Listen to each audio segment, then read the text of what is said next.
Pais amados, quero nesse momento gravar um vídeo aqui falando sobre bebida. O cristão pode beber? Realmente Deus aprova isso? É a vontade de Deus para a vida do cristão? A gente vê que isso é um assunto muito polêmico nos dias de hoje. Muitas pessoas verdadeiramente não sabem, se isso é lícito ou não. Então eu já quero pedir o seu like, que você ajude aí, querido. Se inscreva no canal, faça o canal crescer, beleza? Ajuda nós aí, faz o canal crescer, ajude, deixa o seu like. Se você gostar do vídeo, achar o vídeo bacana, interessante, instrutivo, compartilha, beleza? Manda pra frente aí, ajuda, beleza, querido? Então vamos lá. Primeiro, Deus não aprova a bebida. Segundo, Deus tolera. Isso tem a ver com o quê, querido? A vontade absoluta de Deus e a vontade permissiva de Deus. Na vontade absoluta de Deus, Deus não aprova. Na vontade permissiva de Deus, Deus tolera. Pela graça e misericórdia que Ele tem, Ele tolera muita coisa. Então, muita coisa que está escrito na Bíblia, está ali escrito, mas não é porque Deus aprova.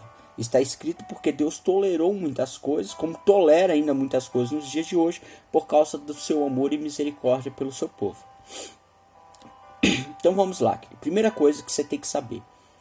A palavra vinho no hebraico geralmente é traduzida por yain ou algumas outras derivadas dessa, e no Novo Testamento geralmente é oinos no grego. E tem o mesmo significado, tanto para o vinho alcoólico quanto para o vinho novo, chamado suco da uva ou mosto. Então como que eu posso saber se a Bíblia está falando do vinho novo, do mosto, ou se a Bíblia está simplesmente relatando sobre o vinho alcoólico? Então, para mim descobrir isso, eu tenho que analisar os contextos. Beleza? Então vamos lá, vamos ver o primeiro contexto da Bíblia. Então vamos andar por toda a Bíblia, tanto do Antigo até o Novo, e ver os pontos principais. Primeiro, Gênesis 9. Gênesis 9, a Bíblia fala de Noé, que Noé planta uma vinha e se embriaga. O que aconteceu em Gênesis 9? Noé plantou uma vinha e Noé teve que colher a uva, e Noé fez suco da uva. E aquele suco Noé guardou em odres, e os odres eram feitos principalmente de couro, e ali dentro daqueles odres havia uma fermentação muito rápida. Então, depois de uma semana já estava fermentado. A Bíblia não relata em momento nenhum que Noé, querido, era um cara que bebia. Nenhum momento a Bíblia relata que não era um cara que bebia. Mas nesse episódio aqui, a Bíblia faz questão de dizer que Noé guardou e o vinho ficou conservado, e ali ele fermentou, se tornou alcoólico, e Noé se embriagou naquele dia. Noé naquele dia tomou demais, se embriagou porque o vinho havia fermentado, tirou a roupa e ficou nu, e o filho mais novo viu isso e zombou dele. Quando ele melhorou ali e ele soube o que aconteceu, ele amaldiçoou o filho. Então a gente vê, querido, que começa o quê? A bebida fermentada leva Noé a ter um desentendimento com a sua família, e depois amaldiçoar o filho. A gente já vê que não é uma coisa legal que aconteceu. A gente vê que é um episódio que Deus deixou relatado para as pessoas saberem que aquilo ali, querido, traz mal. A Bíblia nunca diz que não era um beberrão. Mas Noé não cuidou, e a fermentação aconteceu muito rápida, e ele talvez não percebeu. Quando ele viu, querido, ele havia se embriagado e amaldiçoado o filho. E teve severas consequências para aquela família por causa disso. Por causa da bebida. Então a gente não vê Deus aprovando a bebida. A gente vê Deus deixando bem claro escrito: Noé plantou a vinha, Noé fermentou o vinho, e Noé bebeu, e Noé amaldiçoou o filho. Beleza? Depois que a gente vai ver isso aqui, queridos, a gente vai para outro texto interessante, que já vai estar lá em Êxodo, que aí o povo está 430 anos escravo no Egito, e Moisés agora então liberta o povo do Egito, e Moisés entra com o povo na terra prometida. Quando o povo entra na terra prometida, o povo vem com a cultura dos egípcios, ou seja, beber bebida forte, se prostituir, poligamia, adultério e inúmeras outras práticas que eles faziam, eles trazem. Mas a gente vai ver que em nenhum momento Deus aprova nenhuma dessas coisas. Deus não aprova nada desse tipo de cultura que era dos egípcios, que era pagã. Mas o povo vem com ela. Então Deus tinha uma opção: ou destruir todo o povo, ou reeducar o povo. Como Deus tinha feito uma aliança com Abraão, que não iria matar o povo, mas aquele povo seria um povo abençoado sobre a terra, Então o que Deus faz? Deus, em misericórdia e amor, Deus tolera certas práticas que eles aprenderam no Egito para reeducar eles. Deus, no decorrer dos anos, então começa a reeducar o povo. Deus nunca aprovou nada daquilo que eles faziam, praticavam, e continuaram fazendo e praticando. Mas a gente vê um pai amoroso reeducando o povo. Então a gente vai ver em Levíticos capítulo 10, versículos 9 e 10, Deus chamando os sacerdotes e falando, né? Através deles. Deus começa a falar assim, ó: não bebereis vinho nem bebida forte, nem tu nem teus filhos contigo, quando entrares na tenda da congregação, para que não morrais. Estatuto perpétuo será entre vós e vossas gerações, e para fazer diferença entre o santo e o profano, e entre o imundo e o limpo. Ou seja, a gente vê Deus reeducando o povo aqui. Começando por onde? Pelos sacerdotes, que eles deveriam ser o exemplo.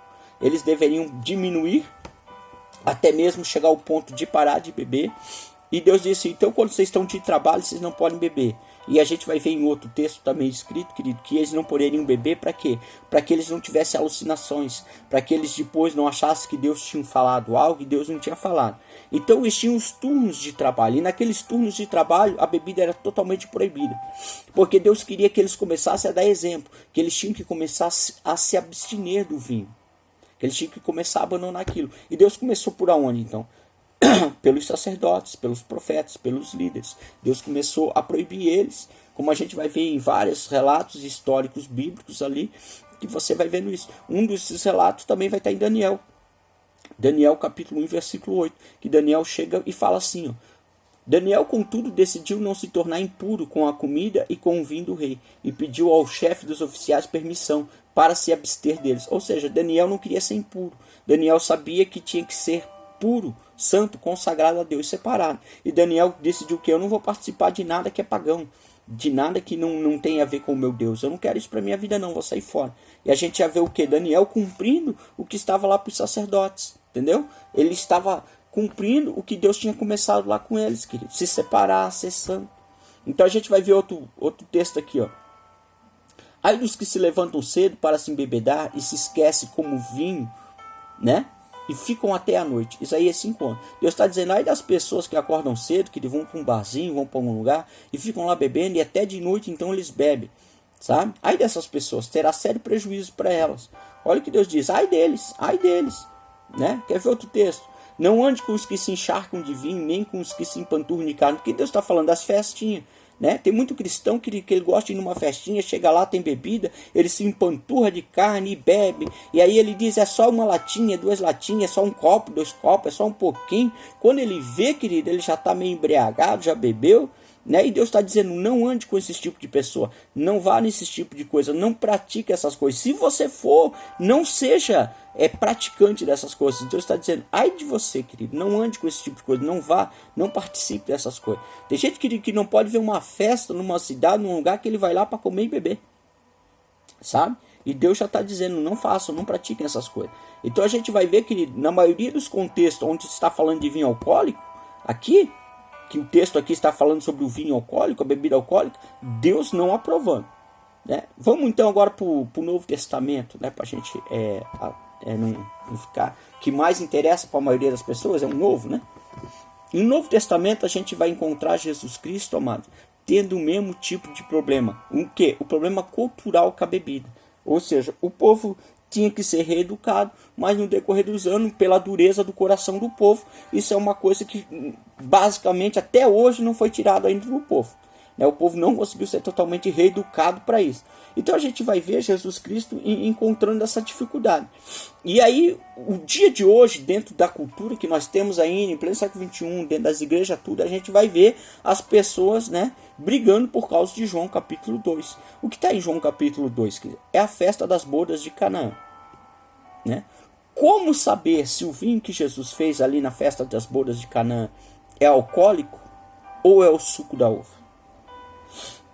Então a primeira coisa que nós temos que saber, querido, e não fugir dela, é que Cristo veio cumprir as Escrituras. Isso é uma verdade, não pode ser contestada.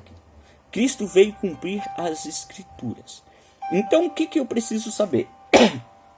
Que o vinho, que é o suco da uva, ele é uma bênção. Isso está em Isaías 65:8. Fala assim, assim diz o Senhor, Como quando se acha suco num cacho de uvas, dizem não o desperdice, pois há bênção nele. Né? Em outras traduções vai estar escrito quando se acha mosto ou quando se acha vinho. Né? Há bênção nele. Assim eu farei por amor de meus servos, que não os destrua todos. Ou seja, Deus está dizendo, o suco tirado da uva é uma bênção. Então Deus aprova o suco da uva. E aqui, querido, também está ligando a Cristo, ao sacrifício de Cristo. Que o sangue de Cristo ele é puro, ele é uma bênção. Ele seria para remir os pecados das pessoas. Bem? É um significado do sangue de Cristo. Que isso é importante nós saber para quê? Para a ceia. Né? Depois a gente vê isso. Isaías está falando que é bênção. Aí a gente vai ver Provérbios 21 falando: o vinho é escarnecedor, a bebida forte alvoroçadora, e todo aquele que neles errar nunca será sábio. Ou seja, a pessoa que se permite ser vencida pelo vinho, ele está perdido. Ele vai ter muito prejuízo na vida dele, querido. Ele vai ter sérias complicações. Então o vinho é escarnecedor. Aqui está falando que ele vinho alcoólico. Então como que eu vou saber se Jesus fez lá em João 2 é Provérbios 20 ou é Isaías 65? Simples, querido. Primeiro eu vou analisar então o contexto. Vamos lá. Vamos ver a história. Jesus estava na festa, nas bodas de Canaã. A festa iria durar em torno de 7 dias, geralmente. Provavelmente deveriam ser parentes de Jesus ou amigos muito próximos dele. Ele foi à festa. E na metade da festa faltou vinho. As pessoas não foram, talvez eles não tinham uma condição financeira tão boa assim para bancar 7 dias de festa. E as pessoas resolveram ficar ali na festa por 7 dias, como era a tradição, como era na época. E faltou o vinho na metade da festa. E eles iriam passar vergonha. Então a mãe de Jesus diz, ajuda eles são nossos parentes ou são nossos conhecidos, são pessoas muito chegadas, para que eles não sejam envergonhados, fiquem desonrados, né? E aí ela diz assim, ajuda eles. Aí Jesus fala para eles, então me tragam 6 talhas de água que estavam ali para que as mãos fossem limpas, para as pessoas que chegavam na festa se limpar. E essas 6 talhas d'água são trazidas até Cristo. Cada talha dessa, querido, dependendo do contexto histórico, poderia ter de 40 a 120 litros de água, dependendo da riqueza de cada pessoa e da capacidade financeira de cada um. Vamos botar que tivesse um mínimo de água por talha, que seria de repente ali 40 litros de água, seria então 240 litros de água. Jesus então transforma aquela água em vinho, 240 litros de vinho. Primeiro, não teve o tempo de fermentar o vinho, então já é um sinal de que o vinho ali era novo. Segundo, muita gente usa aí do relato para dizer, mas Jesus tinha o poder para fazer o suco novo, como também para fazer já um vinho bom fermentado. Né? Então por que ele não usou o poder dele e fez o vinho fermentado? Pelo seguinte, querido, Jesus veio cumprir as escrituras. Se Jesus faz um vinho fermentado, Jesus teria pecado. Segundo Abacuque 2,15 vai estar escrito assim, ai daquele que dá de beber ao seu companheiro, ai de ti que adicionas à bebida teu furor e embebedas para ver a sua nudez. E no 16 vai estar escrito, querido, que vem maldição sobre a pessoa que faz isso. Então, querido, se Jesus pega 240 litros de um suco forte, de uma bebida bem forte, que teria que ser mais forte que aquela, porque ela era melhor que aquela, se ela com teor alcoólico muito acima daquela, para dar para pessoas que já estavam ali em torno de 4 dias bebendo, Jesus iria embriagar eles. Se Jesus embriagasse eles, Jesus cairia na maldição de Abacuque 2,15, querido.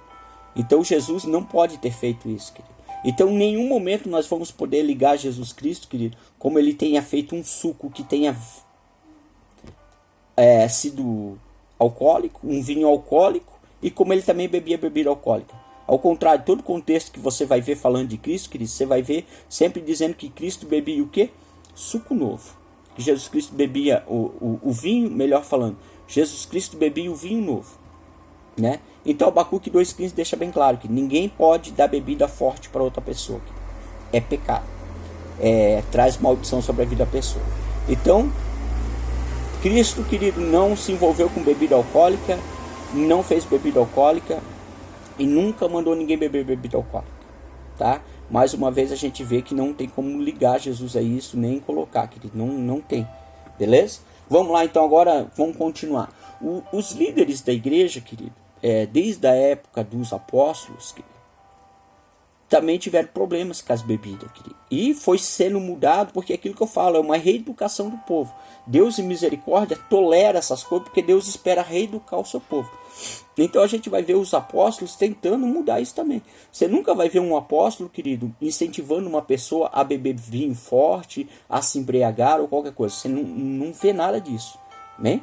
Ao contrário, você vê eles lutando contra isso, porque era um sistema cultural da época que veio desde lá de trás, começando lá de trás, lá no Egito, e veio vindo acompanhando o povo. E está até hoje, infelizmente, né? Então, primeiro, queridos, aqui, vamos ver um texto agora aqui. O líder da igreja deve beber? Eu sei que tem muito pastor, querido, que bebe, diz que não tem nada a ver, que isso, que aquilo, que aquilo outro. Mas os líderes, os que usam o altar, que são os pregadores, os sacerdotes, os profetas dos dias de hoje, devem beber, querido? A Bíblia realmente diz para eles beber? Ao contrário, querido, a Bíblia diz para não beber. Para não beber. Quer ver onde é que está escrito isso?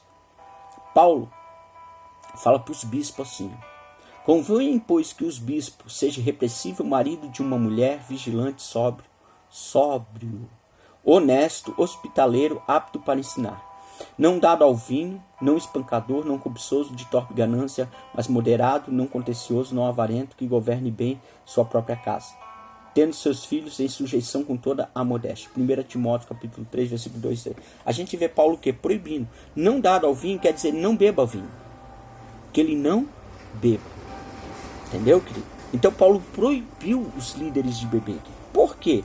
Porque lá atrás para os sacerdotes já havia sido proibido eles beber também, quando eles estavam de serviço. E também depois a gente vai ver mais para frente, em outros textos, Deus também falando que se eles bebessem, eles não teriam clareza de mente para discernir o que Deus queria fazer, o que Deus estaria falando, assim acabando distorcendo as coisas de Deus e distorcendo a vontade de Deus.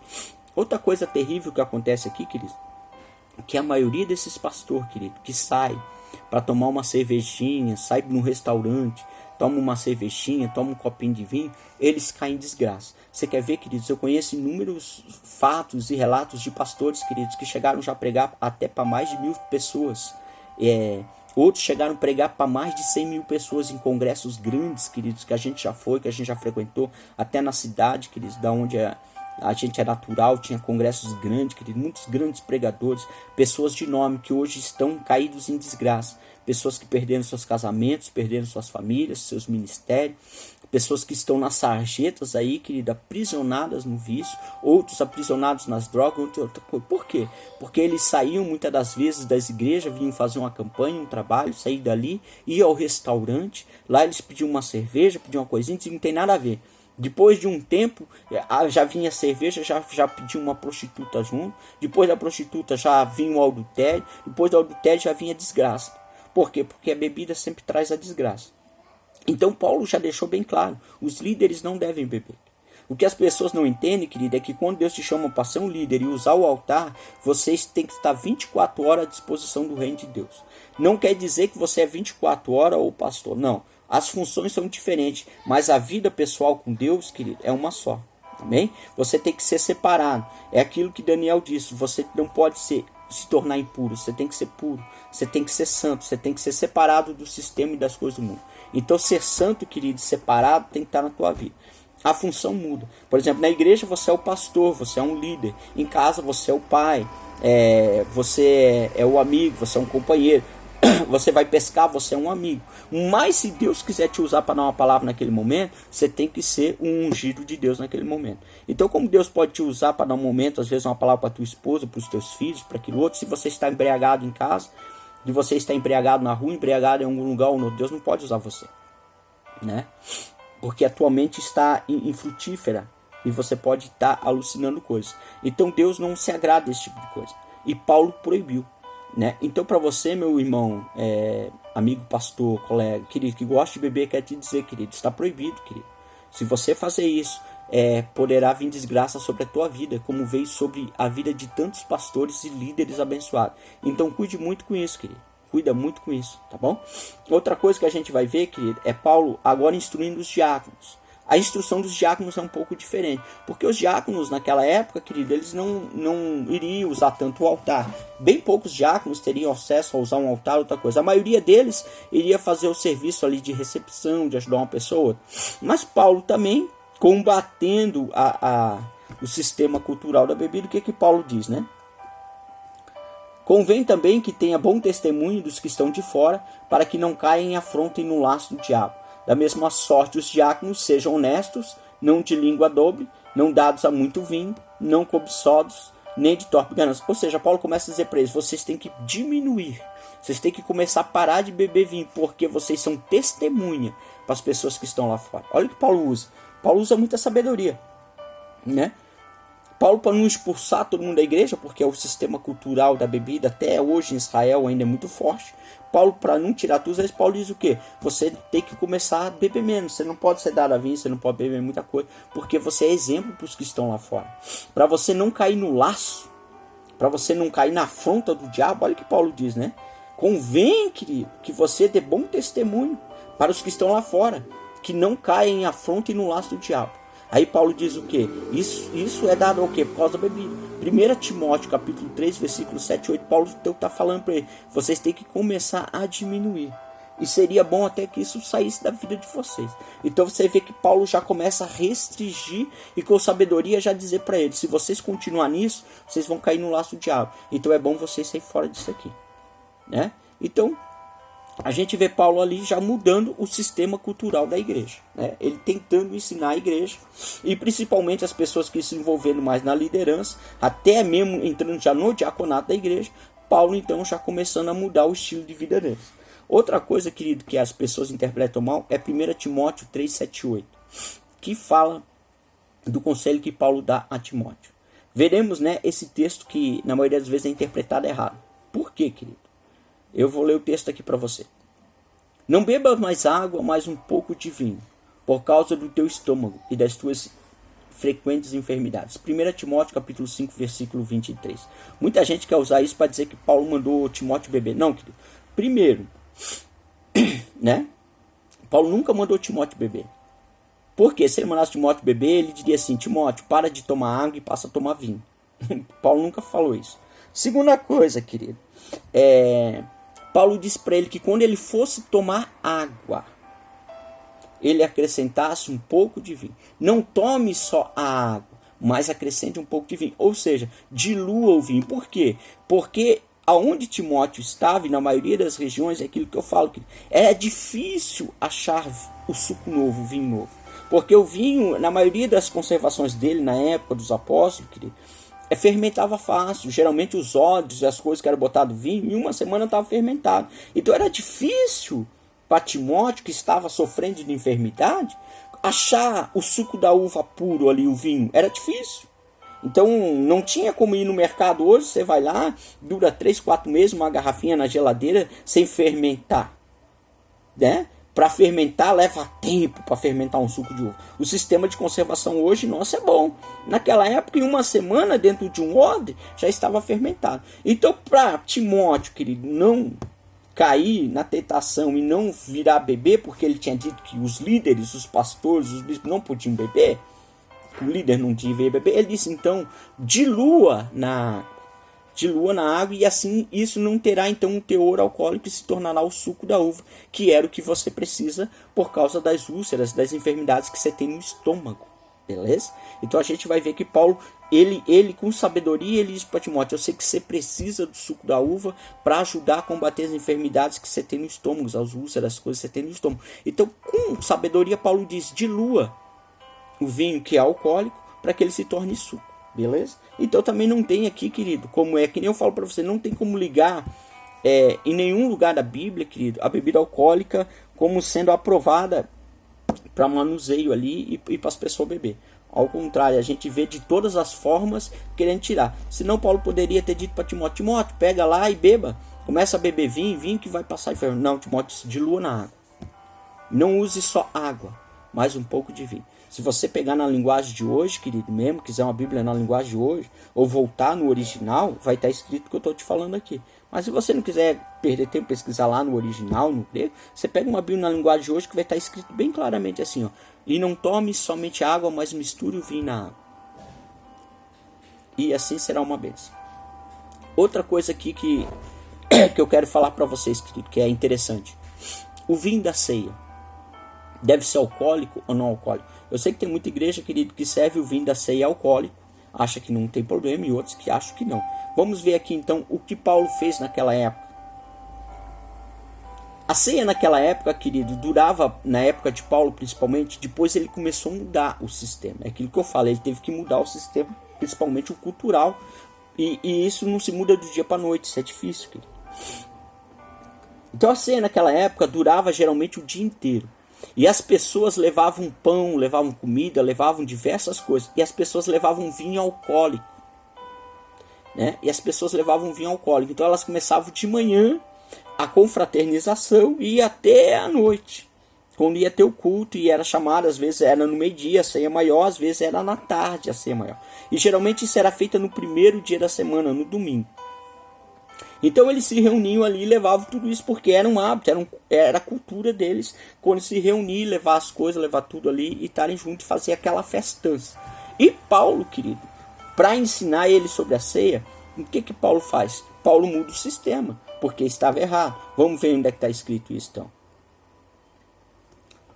1 Coríntios capítulo 11, versículos 20 e 22 vai estar escrito assim.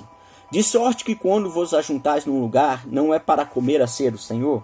Porque comendo cada um toma antecipadamente a sua própria ceia, e assim um tem fome e o outro se embriaga. Não tendes porventura casas para comer ou para beber? Ou desprezais a igreja de Deus e envergonhais os que nada têm? Que vos direi, louvar-vos-eis nisto? Eu não vos louvo. Ou seja, eles traziam suas comidas, suas bebidas e começavam a comer e se encher de comida e não esperavam pelos outros. Cada um ia fazendo a sua ceia, ia fazendo o que dava na cabeça e se embriagava. E Paulo disse, a casa de Deus é para isso? É para vocês virem encher e beber e se embriagar? Paulo disse, não vos louvo por isso, está errado. Está errado, Paulo disse, porque o vinho da ceia que a gente vai cear não pode ser para se embriagar, não pode ser para essas coisas. Então Paulo faz o quê? Paulo termina com aquilo, querido. Paulo olha para eles e diz, não é isso que é o certo. E Paulo manda terminar com aquele sistema de celebração que tinha. Vemos Paulo falando sobre a ceia e falando que era só um pedaço de pão e um pouco de suco, pois representava a Cristo, e um suco fermentado não pode simbolizar um sangue puro vertido na cruz, pois o vinho alcoólico não está mais no estado natural. Isso aqui é interessante, queridos, é Isaías 65:8. O suco puro, a benção, o fermentado não a benção. Então, se o suco que vai representar o sangue de Cristo for um suco impuro, querido, ele não vai simbolizar o sangue de Cristo. Ele tem que ser o suco puro. Eu sei que muita gente acha que o vinho fermentado não tem problema, mas não é bíblico. A gente vê Paulo ao contrário, Paulo proibindo o suco fermentado, o vinho alcoólico. Paulo dizendo para eles que não era para fazer aquele tipo de festa. A ceia não era aquilo que eles faziam. A ceia não era para eles se reunir, fazer festinha, fazer confraternização. Ao contrário, era para eles respeitar a casa de Deus, porque a ceia tinha um outro significado. Olha o que Paulo vai falar então em 1 Coríntios 11, do 23 ao 27, querido. Porque eu recebi do Senhor o que também vos ensinei, que o Senhor Jesus, na noite que foi traído, tomou o pão, e tendo dado graças, o partiu e disse, tomai e comei, isto é meu corpo, que é partido por vós. Fazei isto em memória de mim. Semelhantemente, também depois de cear, tomou o cálice, dizendo, este cálice é um novo testamento no meu sangue. Fazei isso todas as vezes que beberdes em memória de mim. Porque todas as vezes que comerdes este pão e beberdes este cálice, anunciais a morte do Senhor, até que venha. Portanto, qualquer que comer este pão ou beber o cálice do Senhor indignamente será culpado do corpo e do sangue do Senhor. Então o que Paulo está falando aqui, querido? Que era um pedaço de pão e um pouco de vinho, de suco natural, o vinho, o suco natural, o suco puro, sem ser fermentado, porque o simbolismo era o corpo e o sangue de Cristo na cruz, querido.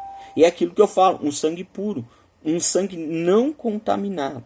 Amém? Então o vinho também tem que ser puro, não pode ser contaminado. Tem que ser o vinho de Isaías 65:8, que é onde Deus disse que a benção, aquele que Deus aprova, e não o vinho que Deus desaprova. Vejamos agora outro contexto, né? Que a gente tem que analisar aqui, queridos, beleza? Então, né? No meu entender, respeito cada pastor, cada líder, enfim, mas no meu entender, querido, a ceia não pode ser vinho alcoólico, beleza? Vamos aqui então outro contexto agora. Muita pessoa, querido, vem para a igreja e foi liberta das bebidas, foi liberta de vício, de várias coisas, fez campanha, orou, buscou. Então essas pessoas vêm para a igreja, querido, e chega um tempo, elas pensam, mas eu posso beber um pouquinho. Eu vou voltar a tomar um pouquinho, querido. Toma cuidado, querido. Olha o que diz Provérbios 26:11. Como o cão torna ao seu vômito, assim o tolo repete a sua estulça. Olha o que fala em 2 Pedro 2:22. Deste modo sobreveio-lhes o que por verdadeiro é um provérbio que diz: o cão voltou ao seu próprio vômito e a porca lavada voltou à lama. Então, querido, pense 2 vezes, amado. Você veio para a igreja, Deus te libertou da bebida, Deus te libertou de várias coisas, Deus te libertou de vícios, né? E você de repente quer voltar a praticar essas coisas, querido. Não faz isso, porque isso vai trazer severa maldição sobre a tua vida, tá? Porque a primeira coisa que você tem que saber, querido, é que o vício é um espírito que amarra a vida das pessoas. Então, se você foi liberto, Deus te libertou desse espírito, não seja mais novamente, querido, escravizado por isso, tá bom? Não seja mais. Não volte a igual o cão que volta para lamber, para comer o vômito, igual a porca que volta para lamber. Não faz isso não, querido. Tá? É um provérbio, Paulo lá na frente diz, é um provérbio verdadeiro, né? E depois Pedro também fala, né? Eu li para você em Pedro ali, né? Que Pedro tá falando, né? Não volte a fazer essas coisas, que Deus te libertou já, você tá livre, tá abençoado. Não volta para essas coisas, que isso é roubado. Isso é laço do diabo, é mentira do diabo para destruir tua vida. Em 1 Coríntios 6:12, querido, a gente vê o que realmente acontece, tá? Ali está escrito, né? Posso fazer o que quiser, mas não farei. Por que Paulo tá dizendo, né, querido? Que está escrito ali, né? Todas as coisas me são lícitas, mas nem todas as coisas me convêm. Todas as coisas me são lícitas, mas nem tudo me edifica. Não me deixarei dominar por nenhuma delas. Ou seja, querido, Paulo está falando da vontade absoluta de Deus e da vontade permissiva de Deus. Paulo está dizendo, tudo me é lícito, tudo eu posso fazer, mas não farei, porque não convém, porque Paulo entende que existe a vontade de Deus, que é absoluta. Paulo então diz assim, todas as coisas eu posso, mas nem tudo me edifica, nem tudo vai trazer benefício para mim. Então eu não vou me permitir dominar por essas coisas, eu vou sair fora. O que acontece? Que muitas pessoas nos dias de hoje, amado, pensam assim, mas eu vou beber um pouquinho socialmente, eu isso, aquilo outro, não terá problema, querido. Primeira coisa, você tem que analisar isso aqui, esse texto. A bebida vai edificar a tua vida? A bebida vai edificar a tua casa? Vai edificar a tua família? Vai te fazer um pai melhor, um marido melhor, um líder melhor, um sacerdote melhor, um pastor melhor, uma pessoa melhor? A bebida vai te trazer mais prosperidade, uma pessoa mais forte espiritualmente, melhor emocionalmente, vai te trazer equilíbrio, vai te ajudar? Não. Então a bebida não traz benefício nenhum. Então fique na vontade absoluta de Deus e não na permissiva. Porque a vontade absoluta de Deus, querido, é o que Deus não aprova. A permissiva é o que Deus tolera. Como que funciona isso, querido? Né? Por causa da dureza do coração humano. Tá? Então Deus aprova a bebida? Não. Mas Deus tolera. Então se alguém é duro de coração, querido, e acabar querendo beber, né? Vai ter problemas. Outra coisa, querido, que você não pode esquecer é de Abacuque 2:15, né? Se você gosta de beber, querido, você faz festinha, você convidar alguém para ir na tua casa beber, você convidar alguém para ir na tua casa numa festinha, essa pessoa se embriagar, você vai trazer a maldição de Abacuque 2:15 sobre a tua casa. Então você não pode fazer festinha e botar bebida para trazer gente, querido. Isso vai trazer maldição sobre a tua vida, a maldição de Abacuque 2:15. Outra coisa, queridos, a gente tem que parar mais para analisar, sabe? Eu quero ler um trecho aqui para você, querido, que fala assim, ó. Por quê, queridos? A maioria das pessoas, quando elas querem beber, elas vão usar uma desculpa assim. Mas eu só bebo socialmente. Só que o problema, querido, que a cultura do Brasil, o socialmente do brasileiro, que ele só vai estar bêbado quando ele cai no chão, ou quando ele está andando torto pela rua, ou outra coisa. Então essa ele vai dizer: eu bebo um copo e não fico bêbado. Outro diz: eu bebo a garrafa e não fico bêbado. Outro diz: eu bebo o garrafão e não fico bêbado. Porque o organismo meu é diferente do fulano. Eu não me embriago fácil. Então tá, querido, deixa eu falar algo para você com amor e carinho. Deus não olha dessa forma para nós. Deus olha da forma que está nas escrituras, tá? Então como que Deus analisa? Na vontade permissiva de Deus, Deus tolera algumas coisas. Porque o que Deus faz? Vamos botar assim: o meu filho chega para mim e diz assim: pai, o senhor quer que eu beba? Eu vou dizer: não, filho, eu não quero que você beba, porque eu sei o prejuízo que a bebida vai trazer para a tua vida, as desgraças e os problemas que a bebida vai te ocasionar. Então eu não quero que você beba. Essa é minha vontade. Eu não quero que ele beba. É a vontade absoluta de Deus. Deus não quer que beba. A segunda coisa vai ser assim: pai, eu quero beber, porque todo mundo bebe, os outros bebem, todo mundo bebe, e eu acho que não tem nada a ver, eu vou beber. Então eu vou dizer: já que você quer beber e eu não posso te proibir de beber, então eu vou te instruir. Porque se você se embriagar, se tornar um bêbado, um viciado, sérias coisas virão sobre você. Então eu vou te instruir. Então, já que eu não posso proibir você de beber, você quer beber, o teu coração é duro, você não quer aceitar a minha vontade para ti, mas quer a tua vontade, quer beber. Então, se você se embriagar ou certas coisas acontecer, a culpa será tua. Então olha o que Deus fala, querido, em Provérbios 23, do 30 ao 35, fala assim: para quem são os ais, para quem os pesares, para quem as pelejas, para quem as queixas, para quem as feridas sem causa, e para quem os olhos vermelhos, para os que se buscam e se demoram perto do vinho, para os que andam buscando vinho misturado. Não olhes para o vinho quando ele se mostrar vermelho, quando resplandece no copo e se escoa suavemente. No fim picará como a cobra, e como o basilisco morderá. Os teus olhos olharão para as mulheres estranhas, e o teu coração falará perversidades. E serás como o que se deita no meio do mar, e como que se faz e como que se jaz no topo do mastro. E dirás: espancaram-me e não me doeu, bateram-me e eu nem senti. Quando despertarei, ai, então eu vou beber outra vez.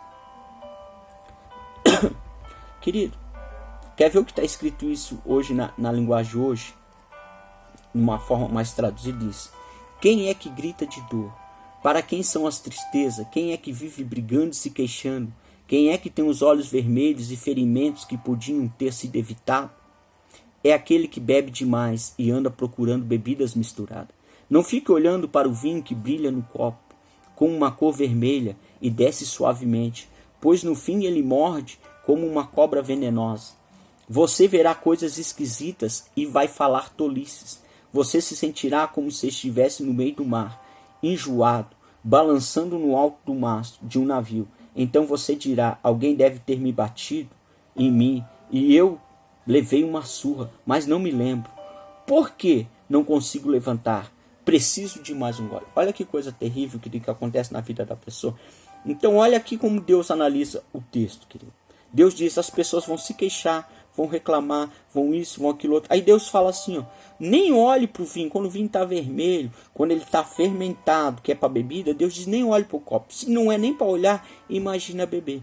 Aí a pessoa diz: mas eu estou cansado, eu preciso esparecer, eu preciso... Aí Jesus falou: vinde a mim todos os que estáis cansados e sobrecarregados, e eu vos aliviarei. Jesus não falou: vinde e enchei o caneco e bebei, e isso vai trazer alívio. Não, ele disse: venha a mim e eu vou trazer alívio. Não é? Então pensa nisso, querido. Jesus disse: vinde a mim e eu vou trazer alívio. A segunda coisa, querido, que nesse texto tem umas coisinhas no meio que eu quero falar para a gente encerrar o vídeo. Assim, ó, Deus analisa uma pessoa embriagada dessa forma. Não uma pessoa que está caindo nos cantos ou a pessoa que está andando torto, mas a pessoa que ficou com seus olhos meio branco, meio esvermelhado, correndo uma aguinha pelo canto do olho. A tua mente começou a pensar besteira. Você olha para uma mulher, você olha para alguma coisa, olha com os olhos diferentes. Às vezes aquela parente sua, aquela que visita a sua casa, e você normalmente olha normal, e aquele dia você bebe um pouquinho, você já olha diferente, você cobiça. Você já começa a falar palavras diferentes. O teu humor muda, né? Dizendo assim, sabe? A tua maneira de ver as coisas já mudou, o teu humor mudou, né? Você tem um tipo de humor e de repente já começa a estar com outro. Você começa a falar besteira, falar coisas diferentes, entendeu?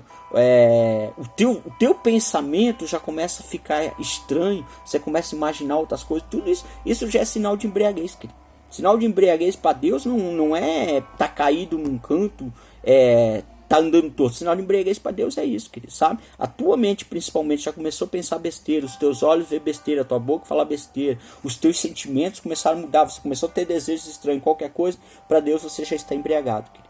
E essas coisas aqui que está escrito virá sobre ti, querido. Essas maldições virão sobre você. Então, querido, em nenhum lugar Deus manda o ser humano beber.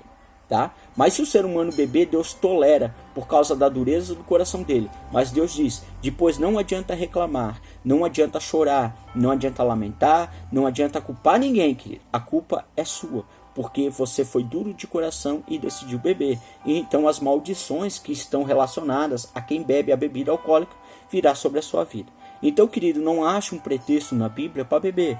Se você quiser beber, entenda, é a sua decisão. Deus vai tolerar a bebida, porque é aquilo que eu falei. Deus não vai intervir na tua decisão, mas Deus já deixou bem escrito aqui em Provérbios. Ai daqueles que fazem essas coisas. Depois não adianta chorar, não adianta reclamar, não adianta murmurar, não adianta culpar ninguém, porque as coisas começaram a dar mal, a andar errado, e severas coisas começaram a acontecer na tua vida e na tua casa, na tua família, na tua história. Não importa, querido, se você é um pastor, se você é um líder, se você é um membro da igreja, se você nem frequenta a igreja, quem sabe você está lutando aí para se libertar do vício. Quem sabe você veio agora para a igreja e está lutando ainda para se libertar. O que eu quero dizer para ti, querido, é que na vontade de Deus é que nenhum ser humano beba. Sim, que ele tome um suco puro da uva, o vinho novo, aonde há bênção. E o vinho fermentado, querido, Deus não aprova em nenhum lugar da Bíblia. Então não vamos usar dessas desculpas para dizer que Deus deixa. Deus não deixa. Deus tolera.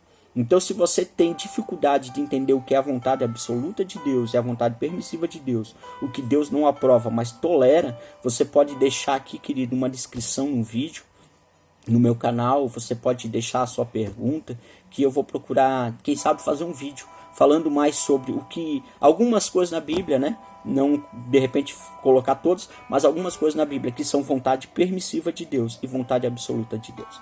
No mais, amado, espero que tenha sido instrutivo, tenha sido uma bênção para a sua vida, que você possa ajudar compartilhando esse vídeo, abençoando seus familiares, sua casa, que o Senhor te guarde, te abençoe desde agora para sempre, amém? Fique com Deus, querido, e que isso tenha sido de bênção e de proveito para vocês.